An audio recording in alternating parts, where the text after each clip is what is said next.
স্বাগত ডিবিসি সংবাদে আপনাদের সাথে আছি সোনিয়া আফরিন ঈশিতা। এবারে জানাবো খবরের বিস্তারিত। ক্ষমতায় ফিরেই অভ্যন্তরীণ আর আন্তর্জাতিক সম্পর্কে তুমুল নাড়া দিলেন মার্কিন প্রেসিডেন্ট ডোনাল্ড ট্রাম্প। একের পর এক সই করলেন নির্বাহী আদেশে, ঘোষণা দিলেন বিশ্ব স্বাস্থ্য সংস্থা থেকে বেরিয়ে আসার, যুক্তরাষ্ট্রকে প্রত্যাহার করে নিলেন প্যারিস জলবায়ু চুক্তি থেকে। 2020 সালে নির্বাচনে হারার পর তার হয়ে ক্যাপিটল হিলে দাঙ্গাকারী প্রায় 1600 জনকে সাধারণ ক্ষমা ঘোষণাও করেন Trump. I, Donald John Trump, do solemnly swear. I, Donald John Trump. রাজধানী ওয়াশিংটন ডিসির ক্যাপিটল হিলে ঐতিহ্য আর আড়ম্বরপূর্ণ শপথ গ্রহণ। কিছু আনুষ্ঠানিকতা শেষে দ্বিতীয় মেয়াদের প্রথম কর্মদিবসটি শুরু করলেন হোয়াইট হাউসের ওভাল অফিসে। পুরনো মসনদে আবারও আরোহণ করে সই করেন একের পর এক নির্বাহী আদেশে, এনেছেন নানান পরিবর্তন। স্থানীয় সময় সোমবার নিজের প্রায় 1600 সমর্থককে কারামুক্ত করার জন্য এক নির্বাহী আদেশে সই করেন ট্রাম্প। 2021 সালে ক্যাপিটল হিলের দাঙ্গায় জড়িত সবার জন্য সাধারণ ক্ষমা ঘোষণা করেন তিনি। বিশ্ব স্বাস্থ্য সংস্থা থেকে বেরিয়ে আসার ঘোষণা দিয়েছেন ডোনাল্ড ট্রাম্প।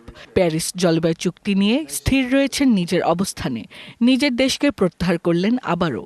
2015 সালে প্যারিস জলবায়ু চুক্তিতে সরকারগুলো বৈশ্বিক উষ্ণায়ন 1.5 ডিগ্রি সেলসিয়াসের মধ্যে সীমাবদ্ধ রাখার প্রতিশ্রুতিতে সই করেছিল যুক্তরাষ্ট্র। এরপর থেকেই এর সমালোচনা করে আসছিলেন ট্রাম্প। 2020 সালে ট্রাম্প তার দেশকে সরিয়ে নিয়ে আসলেও বাইডেন ক্ষমতা গ্রহণের পর আবারও ওই চুক্তিতে ফিরে আসেন। ট্রাম্প নীতির সবচেয়ে বড় পরিবর্তন হিসেবে দেখা হচ্ছিল অভিবাসী ইস্যু। এরই মধ্যে মেক্সিকো ও যুক্তরাষ্ট্রের দক্ষিণ সীমান্তে জাতীয় জরুরি অবস্থা ঘোষণাপত্রে সই করেন ডোনাল্ড ট্রাম্প। এছাড়া সদ্য বিদায়ী প্রেসিডেন্ট জো বাইডেন আমলের 78টি আদেশ বাতিল করা হয়। দেশটির সামরিক ও কিছু বিশেষ জায়গায় সরকারি নিয়োগ স্থগিত করার পাশাপাশি জীবনযাত্রার ব্যয় কমাতে সব বিভাগকে নির্দেশনা প্রদান করেছেন ডোনাল্ড ট্রাম্প।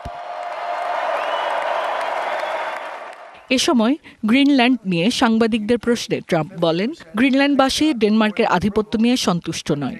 আন্তর্জাতিক নিরাপত্তার স্বার্থে যুক্তরাষ্ট্র ও গ্রিনল্যান্ডের সম্পর্ক আরও উন্নত করা উচিত বলে মনে করেন তিনি। এদিকে রিপাবলিকান সিনেটর মার্কো রুবিওকে পররাষ্ট্রমন্ত্রীর দায়িত্ব দিলেন Trump. Hasna Akhtar, DBC news desk. নিজ পরিবারের সদস্যসহ কর্মকর্তাদের আগাম ক্ষমা ঘোষণা করেছেন যুক্তরাষ্ট্রের সদ্য বিদায়ী প্রেসিডেন্ট জো বাইডেন। স্থানীয় সময় সোমবার এক বিবৃতিতে এসব কথা জানান বাইডেন। ক্ষমা পাওয়া ব্যক্তিদের মধ্যে রয়েছেন জো বাইডেনের 2 ভাই জেমস ও ফ্রাঙ্ক বাইডেন, বোন ভ্যালোরি বাইডেন এবং তাদের স্বামী ও স্ত্রীরা। আরও আছেন রিপাবলিকান পার্টির কংগ্রেস সদস্য লিজ চেনি, জয়েন্ট চিফ অফ স্টাফের সাবেক চেয়ারম্যান জেনারেল মার্ক মিলি এবং হোয়াইট হাউসের প্রধান চিকিৎসা উপদেষ্টা অ্যান্থনি ফাউচি সহ আরও অনেকে। এদের মধ্যে 2021 সালে ক্যাপিটল হিলে হামলার ঘটনা তদন্তের দায়িত্বে থাকা কংগ্রেশনাল সিলেক্ট কমিটির সব আইন প্রণেতাও রয়েছেন। তাদের কেউই এখনও কোনো বিচারের মুখোমুখি হননি। তবে এসব ব্যক্তির বিরুদ্ধে ব্যবস্থা নেওয়ার আশঙ্কা থেকে তাদের আগাম ক্ষমা করে গেছেন বাইডেন। এরই মধ্যে এর সমালোচনা করেছেন নতুন প্রেসিডেন্ট ডোনাল্ড ট্রাম্প। নিউ ইয়র্কের টাইমস স্কোয়ারে যুক্তরাষ্ট্রের 47তম প্রেসিডেন্ট ডোনাল্ড ট্রাম্পের অভিষেক উদযাপন করেছেন প্রবাসী বাংলাদেশিরা। নিউ ইয়র্ক প্রতিনিধি কানু দত্ত জানান, স্থানীয় সময়ে সোমবার বিকেলে ম্যানহাটনের টাইমস স্কোয়ারে জড়ো হন প্রবাসী রিপাবলিকান সমর্থকরা। অনুষ্ঠানের সূচনা করা হয় সর্বধর্ম প্রার্থনার মাধ্যমে। ডোনাল্ড ট্রাম্পের শপথ গ্রহণের পর বাঙালি ফর ট্রাম্পের ব্যানারে প্রবাসী রিপাবলিকান সমর্থকরা একে একে যোগ দেন অভিষেক উদযাপন অনুষ্ঠানে। এদিন টাইমস স্কোয়ারে -7 ডিগ্রি তাপমাত্রার মধ্যে উপস্থিত নেতারা দ্বিতীয়বারের মতো প্রেসিডেন্ট হিসেবে ডোনাল্ড ট্রাম্পের শপথ গ্রহণকে আমেরিকান জনগণের আশা আকাঙ্ক্ষার বিজয় বলে উল্লেখ করেন। আশরাফুল হাসান বুলবুলের সঞ্চালনায় বক্তব্য দেন শিল্পী রথীন্দ্রনাথ রায়, টুটুল আহমেদ চৌধুরী, দীনেশ মজুমদার, আলামিন বাবু, উত্তম সাহা, ইসমাইল খান আনসারি, বিদ্যুৎ সরকার সহ অনেকেই। This is our country. We want this country should be one of the best countries for all the citizens of this world. আমাদের প্রিয় প্রেসিডেন্টকে ফিরে পেয়েছি, যা আমেরিকার ইতিহাসে বিরল। আমরা আশা করছি Donald J Trump, he will do good. He going to stop all the war in the world. দেশের 65% মানুষ জাতীয় নির্বাচনের আগে স্থানীয় সরকারের ভোট চায়, এমন জরিপ বিবিএসের। তবে বরাবরের মতোই আগে জাতীয় নির্বাচনের বিকল্প দেখছে না বিএনপি সহ সমমনা দলগুলো। ফলে বিষয়টি নিয়ে শুরু হয়েছে নতুন বিতর্ক। একজন সাধারণ মানুষ হিসেবে আমি এটাই মনে করি জাতীয় নির্বাচনটা জরুরি। এখন তো জবাব দিই নাই, যার যা মন চায় করতেছে বা ভাঙতেছে, আন্দোলন করতেছে, রাস্তাঘাট বন্ধ করতেছে, সব চলতেছে একেবারে স্বাধীন মতো। নির্বাচনটা হওয়া প্রয়োজন। যেই দলই পাশ করুক, জনগণের ভোটের মাধ্যমে পাশ করবে। বাংলাদেশ পরিসংখ্যান ব্যুরোর জরিপের ফলাফল দেশের রাজনীতিতে নতুন করে আলোচনার জন্ম দিয়েছে। জাতীয় নির্বাচন আগে নাকি স্থানীয় সরকার নির্বাচন, এটি এখন আলোচনার প্রতিপাদ্য। জনমত জরিপে দেখা গেছে 64.97% মানুষ স্থানীয় সরকারের সব স্তরের নির্বাচন জাতীয় সংসদ নির্বাচনের আগে করার পক্ষে মত দিয়েছেন। বিপরীতে 29% মানুষ জাতীয় নির্বাচনের পর স্থানীয় সরকার নির্বাচন চান। এছাড়া প্রায় 70% মানুষ স্থানীয় সরকার নির্বাচন নির্দলীয় করার পক্ষে মত দিয়েছেন, যেখানে প্রায় 28% দলীয় প্রতীকে নির্বাচন করতে চান। তবে এই নিয়ে বিএনপি স্পষ্টভাবে জানিয়ে দিয়েছে, জাতীয় সংসদ নির্বাচনের আগে স্থানীয় সরকার নির্বাচন করার প্রশ্নই আসে না। তাদের ভাষ্য, এই মুহূর্তে পুরো দেশের দৃষ্টি জাতীয় নির্বাচনে। প্রথম নির্বাচন প্রয়োজন হবে সংসদ নির্বাচন, এবং আমাদের বর্তমানে যে সরকার তারা কোনো নির্বাচিত সরকার না, নিজেরাও দাবি করে যে তারা একটা নিরপেক্ষ সরকার। নাগরিক ঐক্য মনে করে জাতীয় নির্বাচনের আগে অন্তর্বর্তী সরকারের অধীনে স্থানীয় সরকার নির্বাচন করা যুক্তিযুক্ত হবে না। আমি রাজনৈতিকভাবে আগে স্থানীয় সরকার নির্বাচন পছন্দ করব না, এই কারণে যে অতীতে দেখেছি স্থানীয় সরকার নির্বাচন দিয়ে একটা দল যেটা গঠিত হয়নি কিন্তু করা হবে, সরকার তাকে সাপোর্ট দেওয়ার জন্য স্থানীয় সরকার নির্বাচন করে যাতে তার লোক তৈরি করতে পারে। আর বাংলাদেশের কমিউনিস্ট পার্টি বলছেন, সাধারণ মানুষের নাগরিক সেবা নিশ্চিতে স্থানীয় সরকারের নির্বাচন আগে চাইলেও জাতীয় নির্বাচন আগে হওয়ায় জরুরি বলে মনে করেন তারা। মানুষ এটা চাইতেই পারে, কিন্তু মনে রাখতে হবে স্থানীয় সরকার নির্বাচন করার আগে তো স্থানীয় নির্বাচন অনেক সংস্কার করা দরকার। এমপিরা যদি মাতবারি করে তাহলে তো পুরনো ধারা অব্যাহত থাকলো, তাই এই অল্প সময় করলে সেটা সম্ভব হবে না। এই জন্য আমরা মনে করি স্থানীয় সরকার নির্বাচনের আগে জাতীয় সংসদ নির্বাচন করা দরকার, এবং এটা এখন এজেন্ডাভুক্ত না। অবশ্য রাজনৈতিক বিশ্লেষক জরিপের মান এবং এর নির্ভরযোগ্যতা নিয়ে প্রশ্ন তুলছেন। নাগরিকদের জরিপ বক্তব্যটা যেটা আসছে, সেই জরিপটা কিন্তু যাচাই কোন ধরনের জরিপ, কারা করেছে, কিভাবে করেছে, তাদের স্যাম্পল সাইজটা কি, রিপ্রেজেন্টেশন কোথা থেকে আসছে, এটাও একটু চিন্তা করলে বোঝা যাবে যে আসলে কি জরিপটা থেকে কি রিফ্লেক্ট করে। তার মতে মতবিরোধ নিরসনে সব পক্ষের অংশগ্রহণে একটি সমন্বিত সিদ্ধান্ত গ্রহণ জরুরি। নূপুর মাহমুদ, ডিবিসি নিউজ, ঢাকা।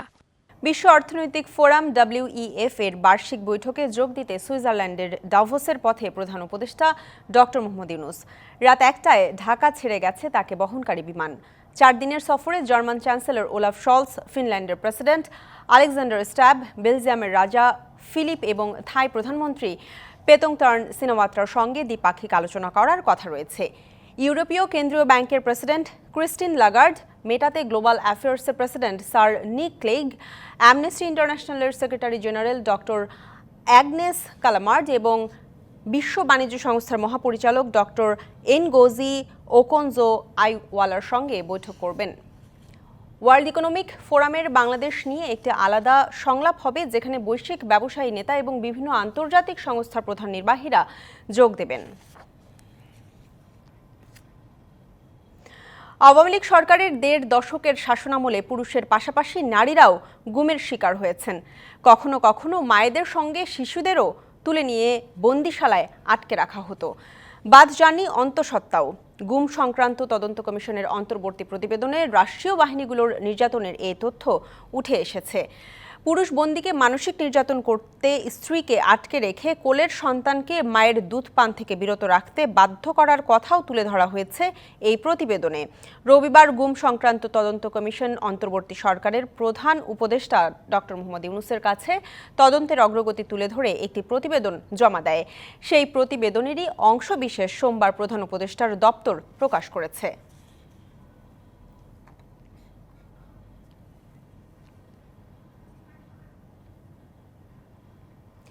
নির্বাচন ব্যবস্থা সংস্কার কমিশনের প্রধান ডক্টর বদিউল আলম মজুমদারের সঙ্গে RFEDর টক শো শুরু হয়েছে। সরাসরি চলে যাচ্ছি সেখানে। ফেরারি আসামি যারা আমাদের নির্বাচনী ব্যবস্থাকে ভেঙে ফেলার ব্যাপারে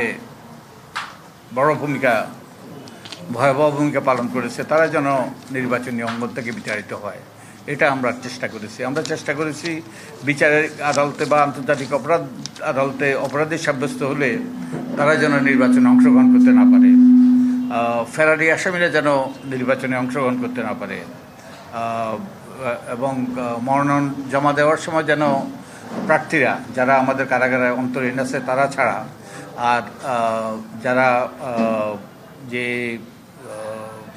অন্যরা সরাসরি উপস্থিত হয়ে যেন মনোনয়নপত্র জমা দেয়।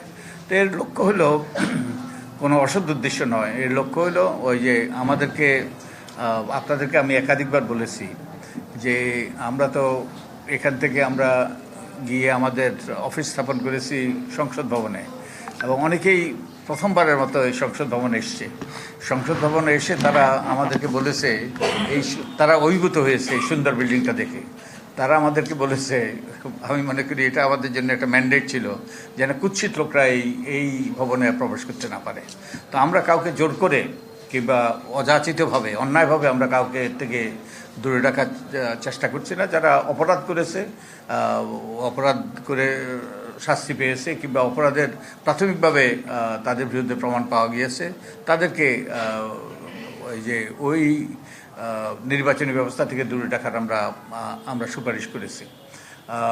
এবং আপনারা একটু গভীরভাবে চিন্তা করলে বুঝবেন যে যেই সকল ব্যক্তিরা গুরুতর মানবাধিকার লঙ্ঘন করেছে, খুন করেছে, গুম করেছে, তারপরে বিভিন্নভাবে এই যে বিচার বহির্ভূত হত্যার সাথে বিভিন্নভাবে এই সকল অপকর্মের সাথে যুক্ত ছিল, তাদেরকে আমাদের ওই সুন্দর বিল্ডিংটাতে সেই আমাদের নীতি নির্ধারণের ব্যাপারে আবার দায়িত্বে আসা, এটা কোনোভাবেই কাঙ্ক্ষিত নয়। সমুদ্রে তেল গ্যাস অনুসন্ধানের জন্য আবারও দরপত্র আহ্বানের কাজ চলছে বলে জানিয়েছেন পেট্রোবাংলার চেয়ারম্যান। আন্তর্জাতিক কোম্পানিগুলোর নজর কাটতে দরপত্র আরও আকর্ষণীয় করা হবে বলেও জানান তিনি। তবে সর্বোচ্চ গুরুত্ব পাবে দেশের স্বার্থ। সমুদ্রে তেল গ্যাস অনুসন্ধানে আন্তর্জাতিক ঠিকাদারের কাছে আরও প্রচারণা চালানোর পরামর্শ বিশ্লেষকদের। এজন্য রাজনৈতিক স্থিতিশীলতা জরুরি বলেও মনে করেন বিশ্লেষকরা। দেশের গ্যাস সংকট সমাধানের অন্যতম ভরসা হিসেবে দেখা হয় বঙ্গোপসাগরকে। আওয়ামী লীগ সরকার গত প্রায় ১.৫ দশকেও এই অনুসন্ধান কার্যক্রম শুরু করেনি। বহু পথ পেরিয়ে গত বছর মার্চে আন্তর্জাতিক দরপত্র আহ্বান করেছিল পেট্রোবাংলা। শুরুতে 7টি বিদেশি তেল গ্যাস কোম্পানি দরপত্রের নথি কিনেছিল। পরে 3 মাস সময় বাড়ানো হলেও 9ই ডিসেম্বর শেষ সময়েও কোনো দরপত্র জমা হয়নি। ফলে আরও এক দফা পিছিয়ে যায় সমুদ্রে তেল গ্যাস অনুসন্ধান। দেশের চলমান রাজনৈতিক পরিস্থিতি, আন্তর্জাতিক বাজারে জ্বালানির দাম কমে যাওয়া এবং বৈশ্বিক নবায়নযোগ্য জ্বালানির উৎপাদন বাড়ায় দরপত্রে অংশ নিতে কেউ আগ্রহী হয়নি বলে মনে করেন বিশ্লেষকরা। কন্ট্রাক্টে আমাদের যে সুযোগ সুবিধা দিয়েছি সেগুলোকে আরও তাদের পক্ষে আমরা দিতে পারি। দামের ব্যাপারটা আমাদের সূক্ষ্মভাবে দেখা উচিত। আরেকটা হচ্ছে ক্লাইমেট চেঞ্জ ইস্যুর কারণে অনেক বড় বড় কোম্পানি ফসিল ফিউল ডেভেলপমেন্টে অ্যারাউন্ড দ্য ওয়ার্ল্ড ওইভাবে আর বিড করছে না। ভূতত্ত্ববিদরা বলছেন সাগরে তেল গ্যাস পাওয়ার বিশাল সম্ভাবনা রয়েছে। জ্বালানি সংকট মেটাতে এই গ্যাস পাওয়া জরুরি। ভারতটা একটু পাশে পড়ে গেছে, ডেল্টার সম্মুখে না, আমরা হচ্ছে ডেল্টার একেবারে সামনে। সুতরাং আমাদের সম্ভাবনাটা আরও বেশি। আমাদের সমুদ্রটা খুবই আন্ডার এক্সপ্লোর, যথেষ্ট পরিমাণ এক্সপ্লোরেশন যদি করা হয় তাহলে এখানে সিনারিও চেঞ্জের একটা সম্ভাবনা আছে। আন্তর্জাতিক জ্বালানি কোম্পানিগুলোর জন্য দরপত্র আরও আকর্ষণীয় করার কাজ চলছে বলে জানান পেট্রোবাংলার চেয়ারম্যান।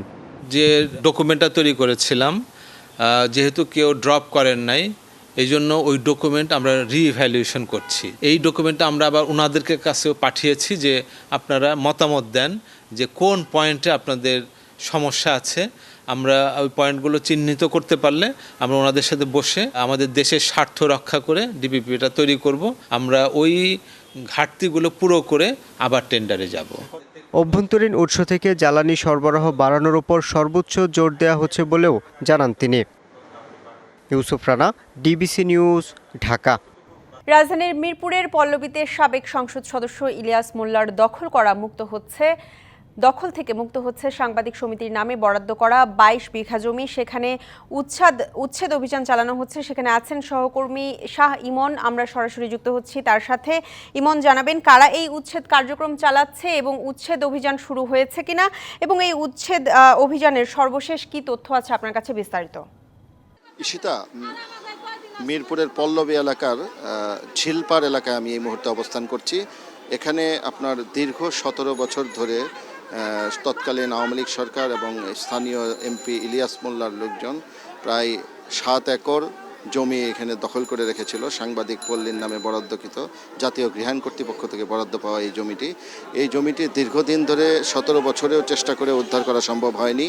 তো আজকে এই উদ্ধার অভিযানের সময় নির্ধারণ করা হয়েছে এবং সকাল থেকে এখানে জাতীয় গৃহায়ণ কর্তৃপক্ষ এবং ঢাকা মেট্রোপলিটন পুলিশের একজন উপকমিশনার এবং জাতীয় গৃহায়ণ কর্তৃপক্ষের একজন পরিচালক সহ নির্বাহী ম্যাজিস্ট্রেটের নেতৃত্বে প্রায় 22 প্লাটুন পুলিশ সদস্য এবং সব মিলে প্রায় 5 শতাধিক শ্রমিক এবং 5 শতাধিক আইন শৃঙ্খলা বাহিনীর সদস্য এই অভিযান পরিচালনা করছে এবং এখনও তারা প্রস্তুতি নিচ্ছে, কারণ বিশাল একটি এরিয়া, ঘনবসতিপূর্ণ এলাকা। এখানে মূলত টিন শেড ঘর করে এখানে ইলিয়াস মোল্লা এবং লোকাল লোকজন এখানে দীর্ঘদিন ধরে এই জায়গাটি দখল করে রেখেছিল।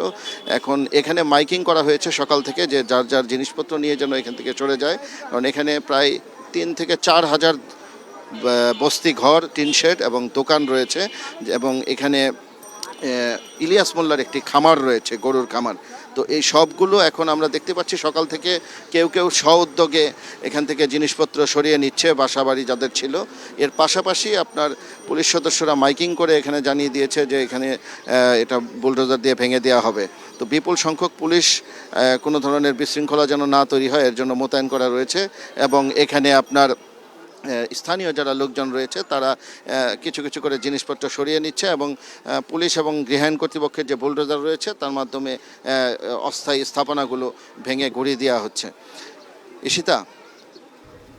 ইমন, আপনাকে অসংখ্য ধন্যবাদ আমাদের সাথে যুক্ত হবার জন্য। টেকনাফ মেরিন ড্রাইভ সড়ক সংলগ্ন মিঠাপানির ছড়া এলাকায় নৌকায় তল্লাশি করে একটি G3 রাইফেল ও একটি কিরিচ সহ একটি সাম্পান উদ্ধার করেছে বিজিবি। টেকনাফ ব্যাটালিয়ন 2 বিজিবির অধিনায়ক লেফটেন্যান্ট কর্নেল আশিকুর রহমান জানান, গতরাতে নিয়মিত টহলের সময় বঙ্গোপসাগর সংলগ্ন মিঠাপানির ছড়া এলাকায় কয়েকজন ব্যক্তির গতিবিধি সন্দেহজনক হলে টহল দল তাদের থামার জন্য সংকেত দেয়। বিজিবির উপস্থিতি টের পেয়ে নৌকা ও অন্যান্য মালামাল ফেলে তারা পালিয়ে যায়। পরে টহল দল তল্লাশি চালিয়ে একটি নৌকায় লুকিয়ে রাখা বস্তার ভেতরে একটি G3 রাইফেল ও একটি কিরিচ উদ্ধার করে। অবৈধভাবে আগ্নেয়াস্ত্র বহনের দায়ে নৌকাটি জব্দ করা হয়। দেশের বিভিন্ন জেলার উপর দিয়ে বয়ে যাচ্ছে মৃদু শৈত্যপ্রবাহ। শীতল বাতাসের সাথে ঘন কুয়াশায় বেড়েছে জনমানুষের ভোগান্তি। দিনাজপুরে কনকনে শীতের দাপট চলছে। একদিনের ব্যবধানে তাপমাত্রা কমেছে 2 ডিগ্রি সেলসিয়াস। মঙ্গলবার সর্বনিম্ন 10.1 ডিগ্রি সেলসিয়াস তাপমাত্রা রেকর্ড করা হয়েছে। প্রচণ্ড শীতে কাজে বের হতে পারছেন না সাধারণ মানুষ। সরকারিভাবে ও স্বেচ্ছাসেবীরা শীত বস্ত্র বিতরণ করলেও তা চাহিদার তুলনায় অপ্রতুল। হিমেল হাওয়ায় নাকাল পঞ্চগড়ের মানুষ। রাত থেকে বৃষ্টির মতো ঝরেছে কুয়াশা। সকাল 6টায় তেঁতুলিয়ায় সর্বনিম্ন তাপমাত্রা রেকর্ড করা হয়েছে 10.7 ডিগ্রি সেলসিয়াস। তীব্র শীতে ভোগান্তিতে পড়েছে খেটে খাওয়া মানুষ। কুয়াশার চাদরে ঢেকে আছে ঠাকুরগাঁও। শীতের তীব্রতা বাড়ায় জনজীবনে বেড়েছে ভোগান্তি। স্থানীয় আবহাওয়া অফিস জানিয়েছে, আগামী কয়েকদিন জেলায় শৈত্যপ্রবাহ অব্যাহত থাকতে পারে। চুয়াডাঙ্গায় শীতের তীব্রতা কিছুটা কমে এসেছে। জেলায় আজ সর্বনিম্ন তাপমাত্রা রেকর্ড করা হয়েছে 11.3 ডিগ্রি সেলসিয়াস।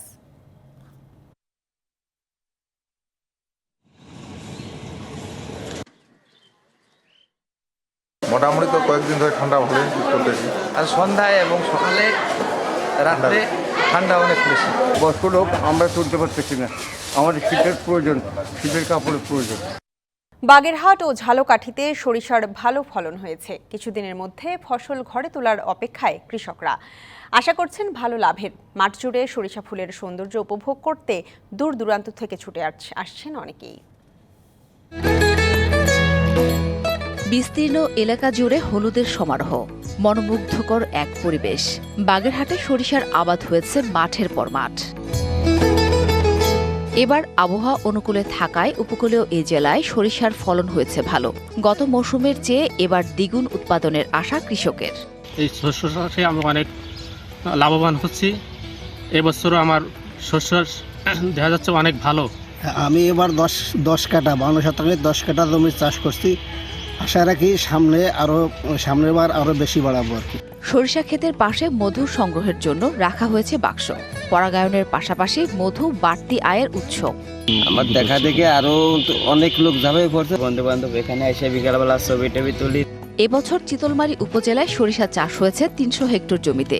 ভালো ফলনের জন্য প্রশিক্ষণ দেয়া সহ নানা পরামর্শ, বীজ ও নগদ অর্থ দেয়া হচ্ছে কৃষকদের। কৃষি অফিস থেকে তাদের কিছু সাপোর্টের ব্যবস্থা করছি এবং তারা সেই সাপোর্ট থেকে আরো উদ্বুদ্ধ হয়েছে, তারা লাভবান হচ্ছে, যার কারণে সরিষাটা চাষ করে। সরিষার আবাদ হয়েছে ঝালকাঠির বিভিন্ন এলাকাতে। অল্প দিনের মধ্যে ফসল ঘরে তোলার অপেক্ষায় কৃষক। সরিষার লাভ বেশি, সরিষার দাম বেশি, সরিষার তেল পাই, ফুল বাতাসে দোল খাইতে আছে, ভালো ফসল। 3 একর জমিতে আমি চাষ করেছি। সরিষা ফুলের সৌন্দর্য দেখতে আসছে মানুষ, কেউ কেউ তুলছেন ছবি। সরিষা ক্ষেতটা অনেক সুন্দর, আমরা এই ফার্স্ট টাইম আসছি, আইসা আমাদের অনেক ভালো লাগছে। ছবিটি তুললাম, তারপরে এই সরিষা ক্ষেতের ভিউটা নিলাম, অনেক সুন্দর লাগতেছে। 1 হেক্টর জমিতে 3 থেকে 4 মণ সরিষা এবং 1 কেজি সরিষা থেকে 350 থেকে 400 গ্রাম তেল পাওয়া যায়। যদি আবহাওয়া অনুকূলে থাকে, যদি কোনো দুর্যোগ না আসে, তাহলে আমরা আমাদের সরিষা মোটামুটি 1.25 হেক্টর থেকে 1.3 টন পার হেক্টরে আমরা ফলন আশা করতে পারি। এবার 1017 হেক্টর জমিতে সরিষা চাষ হয়েছে ঝালকাঠিতে। জান্নাত সাথী, ডিবিসি নিউজ ডেস্ক। অপরিপক্ক কাঁচা টমেটো পাকানো হচ্ছে মানবদেহের জন্য ক্ষতিকর রাসায়নিকের মাধ্যমে। বছরের পর বছর বেশি দামের আশায় এক শ্রেণীর কৃষক ও ব্যবসায়ী প্রকাশ্যে টমেটো পাকিয়ে ঢাকা সহ দেশের বিভিন্ন এলাকায় পাঠাচ্ছেন। পুষ্টি ও স্বাদের আশায় ক্রেতারাও চড়া দামে কিনছেন টমেটো। কৃষক এতে ক্ষতিকর কিছু নেই দাবি করলেও গবেষকরা বলছেন হৃদরোগ, ডায়াবেটিস সহ নানা রোগের ঝুঁকি বাড়ায় এসব রাসায়নিক। রাজশাহীর গোদাগাড়ী উপজেলায় অপরিপক্ক টমেটো সাজিয়ে এভাবেই প্রকাশ্যে রাসায়নিক স্প্রে করা হচ্ছে। উদ্দেশ্য অপরিপক্ক টমেটো লাল টকটকে রং করে বেশি দামে বিক্রি করা। চাষিরা বলছেন হাইব্রিড জাতের এই টমেটো গাছে পাকে না, তাই অপরিপক্ক টমেটো তুলে কেমিক্যাল স্প্রে করে পাকান, এরপর পাঠান দেশের বিভিন্ন প্রান্তে। এসব কেমিক্যালে মানুষের জন্য ক্ষতিকর কিছু নেই, তাই প্রশাসনও তাদের বাধা দেয় না, দাবি চাষিদের। 30 বছর 35 বছর তো এরকম করে আসছে, কোনো ক্ষতি নাই। এটা অলরেডি আপনার পরীক্ষার জন্য রাজশাহী বিশ্ববিদ্যালয় থেকে আপনার টিম আসছে, যে এটা বিষাক্ত বা কিছু এটা বের করতে পারেনি। না, কোনো ক্ষতির পরিমাণ কিছুই নাই, আমরা তো নিজেরাই খেয়ে লিছি, ছেলে পিলে তো নিজে খেয়ে লিছে। যদিও টমেটোর দাম না পেয়ে মোটা অঙ্কের লোকসানের কথা জানান চাষিরা। বাইরে খাচ্ছে না, বুঝছেন, এখন বাইরের রাষ্ট্র থেকে মাল আসছে, এই জন্য আমাদের মনে করেন দাম পাচ্ছি না। যারা নিবে ওরা 8 টাকা কিলো চাচ্ছে, আর আমরা তো আমাদের সম্পূর্ণ লস। এখন তো ধরেন যে মালের দাম একবারই কম, এখন ধরেন যে 50 কেজির বস্তা 300 টাকা দাম।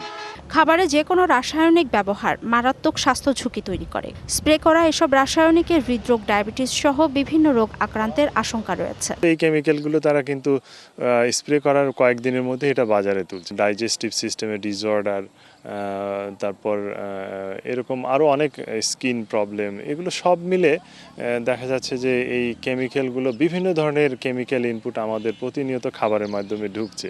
শুধু পরিপক্ক টমেটোতে খাদ্য উপাদান সঠিক পরিমাণে পাওয়া যায়। তাপ প্রয়োগ ও বাসি হয়ে গেলে টমেটোর ভিটামিন সি নষ্ট হয়ে যায়। DBC news desk. বাংলাদেশের হজ যাত্রীরা এবার উন্নত হজ ব্যবস্থাপনা পাবেন বলে জানিয়েছেন ধর্ম উপদেষ্টা আ ফ ম খালিদ হাসান। সৌদি আরবের জেদ্দায় হজ ব্যবস্থা কার্যক্রম পরিদর্শন করে একথা জানান উপদেষ্টা। এছাড়া বাংলাদেশের সার্বিক হজ ব্যবস্থাপনা প্রশংসা করেছে সৌদি সরকার। এবছর বাংলাদেশ থেকে সরাসরি ব্যবস্থাপনায় ৫,১০০ জন সহ ৭০টি ট্রাভেল এজেন্সির মাধ্যমে মোট ৮৭,১০০ যাত্রী হজ পালন করবেন। মক্কা মদিনায় বাংলাদেশি হজ যাত্রীদের আবাসন, মিনায় তাঁবু পরিবহন ব্যবস্থা নির্ধারণের মাধ্যমে চলতি বছরের হজের কার্যক্রম শুরু হয়েছে। ধর্ম উপদেষ্টার নেতৃত্বে সরকারি একটি প্রতিনিধি দল বেশ কয়েকদিন ধরে সৌদি আরবে অবস্থান করছেন। 2025 সালের জুন মাসে অনুষ্ঠেয় এই হজকে এটা অর্থবহ কার্যকর করার জন্য আমরা আন্তরিকভাবে প্রয়াস চালাচ্ছি। এবারে হজটা আমরা সুন্দরভাবে নির্বিঘ্নে আমরা আমাদের হাজিরা আদায় করতে পারবেন। ডিবিসি সংবাদে এই ছিল এখনকার মতো। ডিবিসি নিউজের সংবাদগুলো পড়তে ভিজিট করুন dbcnews.tv আর ভিজিট করুন ডিবিসি নিউজের ফেসবুক পেজ এবং ইউটিউব চ্যানেল। ডিবিসির সঙ্গে থাকুন।